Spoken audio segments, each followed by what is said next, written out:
সবাইকে good morning. তোমরা সবাই কেমন আছো? নিয়ে চলে এলাম একটা ছোট্ট মিনি ব্লগ।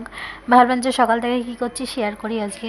দেখো, বাবুকে কিন্তু ঘুম থেকে ডেকে দিয়েছি, এখন জামা কাপড়ও পরিয়ে দিয়েছি। বিকজ ও যেহেতু সি সেকশন বেবি, তার জন্য ওর খুব গরম শরীরে, তাই জন্যই কিন্তু ওই শীতকালেও খালি গায়ে শোয়। সেটাই তোমাদের সাথে শেয়ার করলাম। ব্রাশ ট্রাশ হয়ে গেছে, দেন আমি ওকে খাওয়াবো। ও যেহেতু ঘুম থেকে উঠেছে, আমি একটু ওকে আদর করে দিচ্ছিলাম। আসলে মানে বাচ্চাদের একটু সকাল সকাল যদি আদর করা হয়, তাহলে ওদের মন মেজাজ সারাদিন খুব ভালো থাকে, এটা আমি বিশ্বাস করি। তারপর দেন আমি চা নিয়ে চলে এলাম, বাবুর খাবারও নিয়ে চলে এলাম। এখন ওকে আমি খাইয়ে দেবো, তারপর কিন্তু ওকে পড়তেও বসাতে হবে।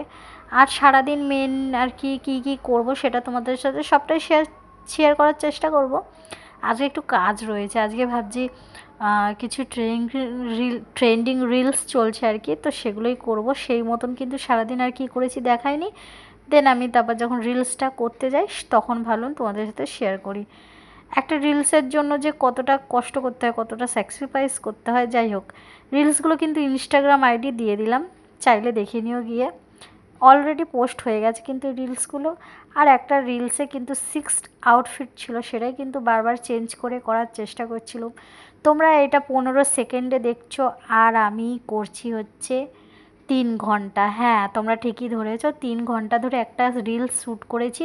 তারপর রাত্রিবেলা কিন্তু কাবলি ছোলা মা ভিজিয়েছিল, সেটাই কিন্তু প্রেশারে এখন দিয়ে দেবো। আর এদিকে পেঁয়াজটা ভাজছি কাবলি ছোলাটা করবো বলে। আর এদিকে কিন্তু শুধু কাবলি ছোলা করছিলাম না, এদিকে তার হাতে হাতে রুটিও করছিলাম। আমি কিন্তু একটা হাতে দুটো কাজ সামলাতে পারি। তো চলো, আজকের মতন এইটুকুই। সবাইকে টাটা, গুড নাইট।